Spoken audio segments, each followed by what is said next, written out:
بسم الله الرحمن الرحيم ياسين والقرآن الحكيم إنك لمن المرسلين على صراط مستقيم تنزيل العزيز الرحيم لتنذر قوما ما أنذر آباؤهم فهم غافلون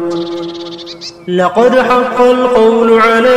أكثرهم فهم لا يؤمنون إنا جعلنا في أعناقهم أغلالا فهي إلى الأذقان فهم مقمحون وجعلنا من بين أيديهم سدا ومن خلفهم سدا فأغشيناهم فهم لا يبصرون وسواء عليهم أأنذرتهم أم لم تنذرهم لا يؤمنون إنما تنذر من اتبع الذكر وخشي الرحمن بالغيب فبشره بمغفرة وأجر كريم إنا نحن نحيي الموتى ونكتب ما قدموا وآثارهم وكل شيء أحصيناه في إمام مبين واضرب لهم مثلا أصحاب القرية إذ جاءها المرسلون إذ أرسلنا إليهم 2 فكذبوهما فعززنا بثالث فقالوا إنا إليكم مرسلون قالوا ما أنتم إلا بشر مثلنا وما أنزل الرحمن من شيء إن أنتم إلا تكذبون قالوا ربنا يعلم إنا إليكم لمرسلون وما علينا إلا البلاغ المبين قالوا إنا تطيرنا بكم لئن لم تنتهوا لنرجمنكم وليمسنكم منا عذاب أليم قالوا طائركم معكم أئن ذكرتم بل أنتم قوم مسرفون وجاء من أقصى المدينة رجل يسعى قال يا قوم اتبعوا المرسلين اتبعوا من لا يسألكم أجرا وهم مهتدون وما لي لا أعبد الذي فطرني وإليه ترجعون أأتخذ من دونه آلهة إن يردني الرحمن بضر لا تغن عني شفاعتهم شيئا ولا ينقذون إني إذا لفي ضلال مبين إني آمنت بربكم فاسمعون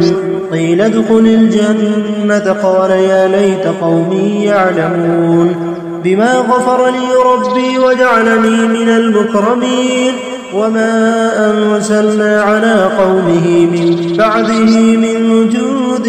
من السماء وما كنا منزلين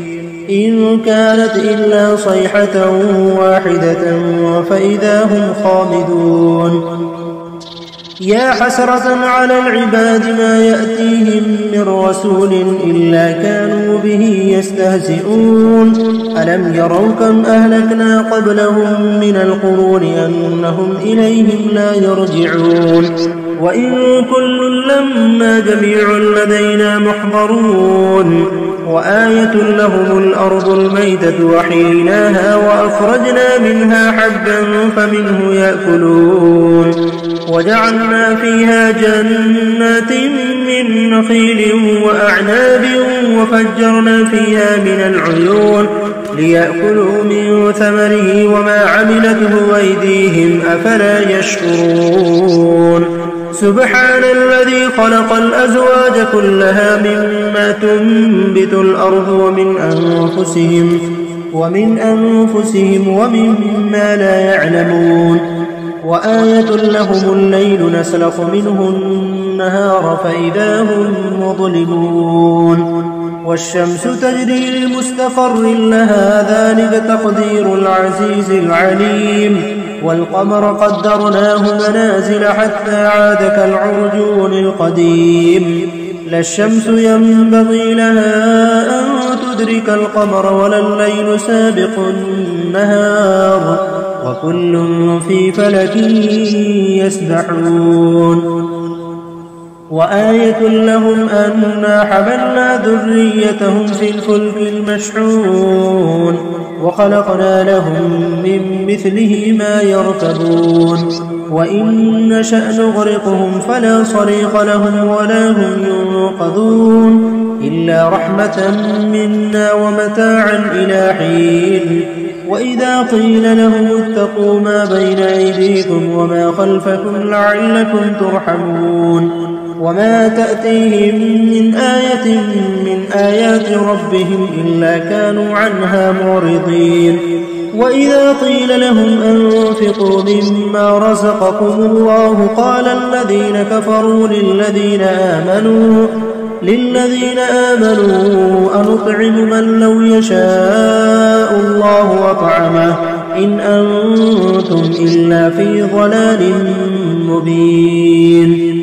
ويقولون متى هذا الوعد إن كنتم صادقين ما ينظرون إلا صيحة واحدة وتأخذهم وهم يخصمون فلا يستطيعون توصية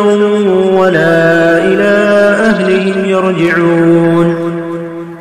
ونفخ في الصور فإذا هم من الأجداث إلى ربهم ينسلون قالوا يا ويلنا من بعثنا من مرقدنا هذا ما وعد الرحمن وصدق المرسلون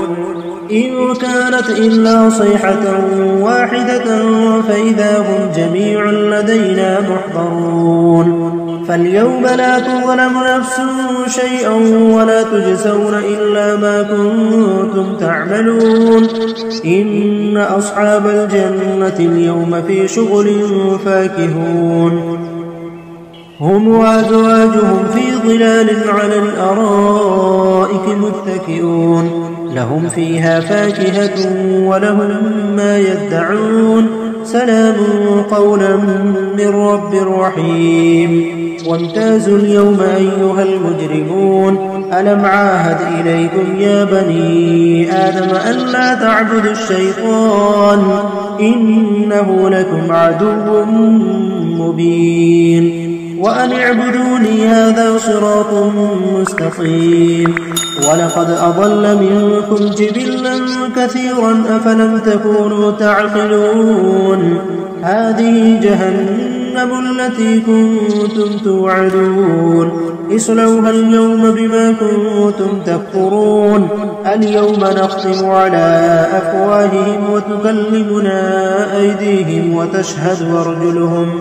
وتشهد أرجلهم بما كانوا يكسبون ولو نشاء لطمسنا على أعينهم فاستبقوا الصراط فأنى يبصرون ولو نشاء لمسخناهم على مكانتهم فما استطاعوا مضيا ولا يرجعون ومن نعمره ننكسه في الخلق أفلا يعقلون وما علمناه الشعر وما ينبغي له إن هو إلا ذكر وقرآن مبين لينذر من كان حيا ويحق القول على الكافرين أولم يروا أنا خلقنا لهم مما عملت أيدينا أنعاما فهم لها مالكون وذللناها لهم فمنها ركوبهم ومنها يأكلون ولهم فيها منافع ومشارب أفلا يشكرون واتخذوا من دون الله آلهة لعلهم ينصرون لا يستطيعون نصرهم وهم لهم جند محضرون فلا يحزنك قولهم إنا نعلم ما يسرون وما يعلنون أولم ير الإنسان أنا خلقناه من نطفة فإذا هو خصيم مبين وضرب لنا مثلا ونسي خلقه قال من يحيي العظام وهي رميم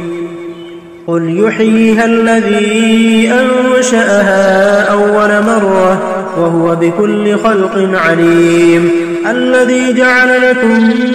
من الشجر الأخضر نارا فإذا أنتم منه توقدون أوليس الذي خلق السماوات والأرض بقادر على أن يخلق مثلهم بلى وهو الخلاق العليم إنما أمره إذا أراد شيئا أن يقول له كن فيكون فسبحان الذي بيده ملكوت كل شيء وإليه ترجعون بسم الله الرحمن الرحيم الرحمن علم القرآن خلق الإنسان علمه البيان الشمس والقمر بحسبان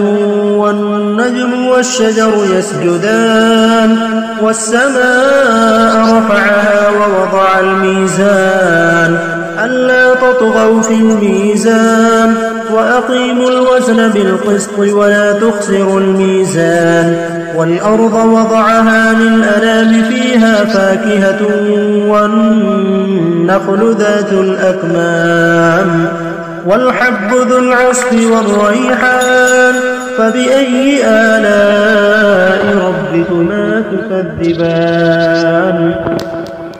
خلق الإنسان من صلصال كالفخار وخلق الجان من مارج من نار فبأي آلاء ربكما تكذبان رب المشرقين ورب المغربين فبأي آلاء ربكما تكذبان مرج البحرين يلتقيان بينهما برزخ لا يبغيان فبأي آلاء ربكما تكذبان يخرج منهما اللؤلؤ والمرجان فبأي آلاء ربكما تكذبان وله الجوار المنشآت في البحر كالأعلام فبأي آلاء ربكما تكذبان كل من عليها فان ويبقى وجه ربك ذو الجلال والإكرام فبأي آلاء ربكما تكذبان يسأله من في السماوات والأرض كل يوم هو في شأن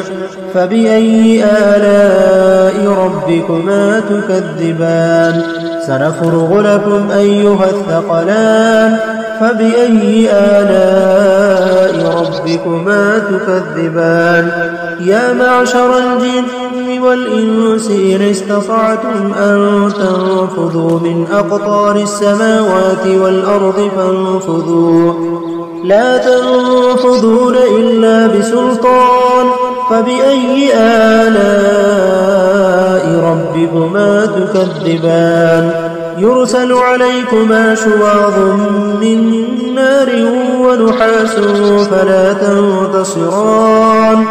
فبأي آلاء ربكما تكذبان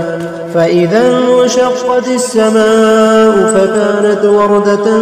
كالدهان فبأي آلاء ربكما تكذبان فيومئذ لا يسأل عن ذنبه إنس ولا جان فبأي آلاء ربكما تكذبان يعرف المجرمون بسيماهم فيؤخذ بالنواصي والأقدام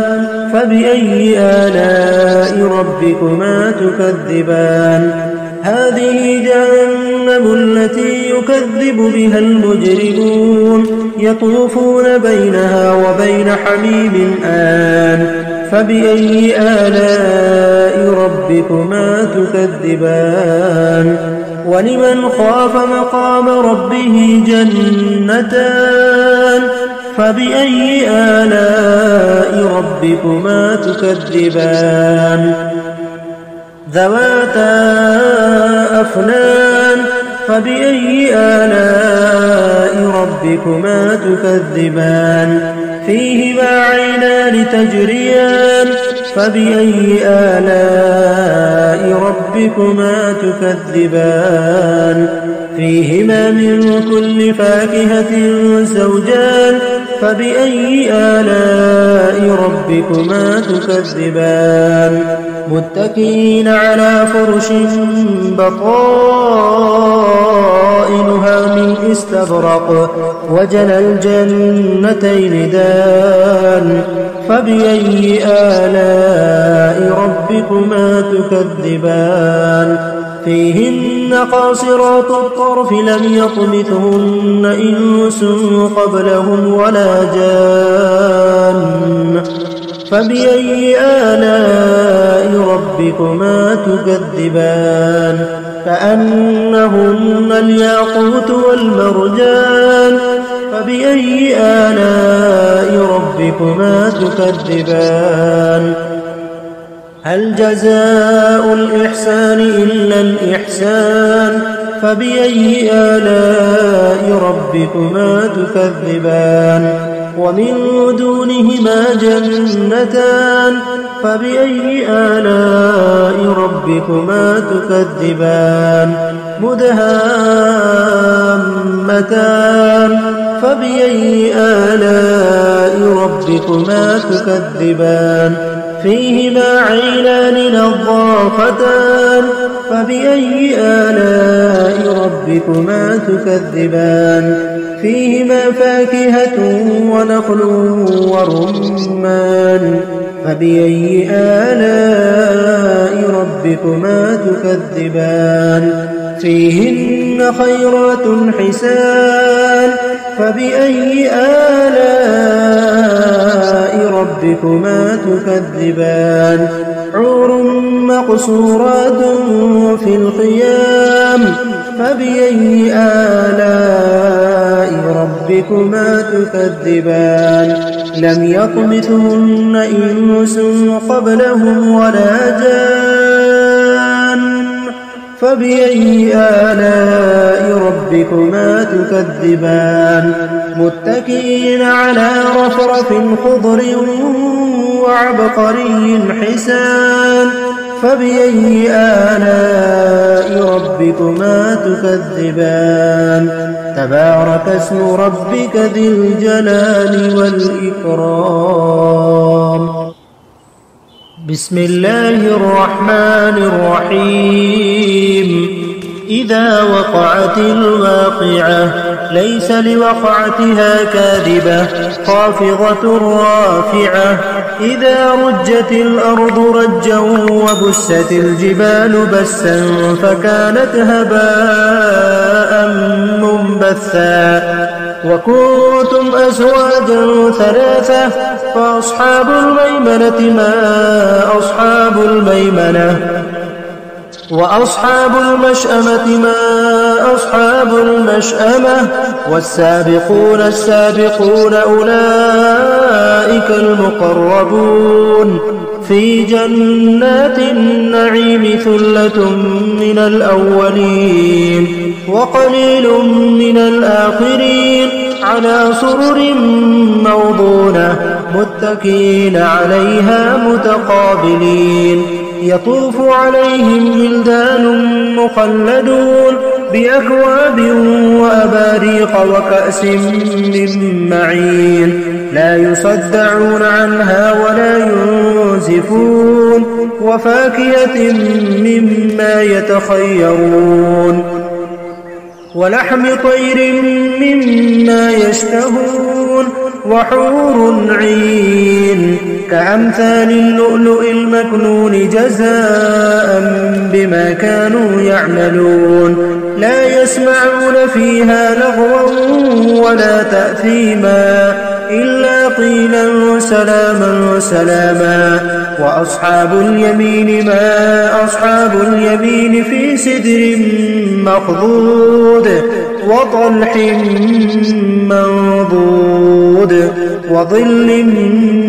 ممدود وماء مسكوب وفاكهة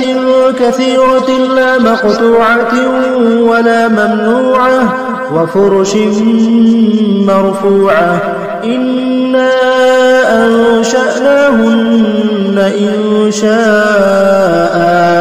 فجعلناهن أبكارا عربا أترابا لأصحاب اليمين ثلة من الأولين وثلة من الآخرين وأصحاب الشمال ما أصحاب الشمال في سموم وحميم وظل من يحموم لا بارد ولا كريم إنهم كانوا قبل ذلك مترفين وكانوا يصرون على الحنث العظيم وكانوا يقولون أئذا متنا وكنا ترابا وعظاما أئنا لمبعوثون أو آباؤنا الأولون قل إن الأولين والآخرين لمجموعون إلى ميقات يوم معلوم ثم إنكم أيها الضالون المكذبون لآكلون من شجر من زقوم فمالئون منها البطون فشاربون عليه من الحميم فشاربون شرب الهيم هذا نزلهم يوم الدين نحن خلقناكم فلولا تصدقون أفرأيتم ما تمنون أأنتم تخلقونه أم نحن الخالقون نحن قدرنا بينكم الموت وما نحن بمسبوقين على أن نبدل أمثالكم وننشئكم فيما لا تعلمون ولقد علمتم النشأة الأولى فلولا تذكرون أفرأيتم ما تحرثون أأنتم تزرعونه أم نحن الزارعون لو نشاء لجعلناه حطاما فظلتم تفكهون إنا لمغرمون بل نحن محرومون أفرأيتم الماء الذي تشربون أأنتم أنزلتموه من المزن أم نحن المنزلون لو نشاء جعلناه أجاجا فلولا تشكرون أفرأيتم النار التي تورون أأنتم أنشأتم شجرتها أم نحن المنشئون نحن جعلناها تذكرة ومتاعا للمقوين فسبح باسم ربك العظيم فلا أقسم بمواقع النجوم وإنه لقسم لو تعلمون عظيم إنه لقرآن كريم في كتاب مكنون لا يمسه إلا المطهرون تنزيل من رب العالمين أفبهذا الحديث أنتم مدهنون وتجعلون رزقكم أنكم تكذبون فلولا إذا بلغت الحلقوم وأنتم حينئذ تنظرون ونحن أقرب إليه منكم ولكن لا تبصرون فلولا إن كنتم غير مدينين ترجعونها إن كنتم صادقين فأما إن كان من المقربين فروح وريحان وجنة نعيم وأما إن كان من أصحاب اليمين فسلام لك من أصحاب اليمين. وأما إن كان من المكذبين الضالين فنزل من حميم وتصلية جحيم. إن هذا لهو حق اليقين. فسبح باسم ربك العظيم. بسم الله الرحمن الرحيم. تبارك الذي بيده الملك وهو على كل شيء قدير. الذي خلق الموت والحياة ليبلوكم أيكم أحسن عملا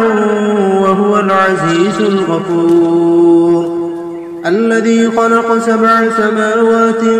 طباقا ما ترى في خلق الرحمن من تفاوت فارجع البصر هل ترى من فطور ثم ارجع البصر كرتين ينقلب إليك البصر خاسئا وهو حسير.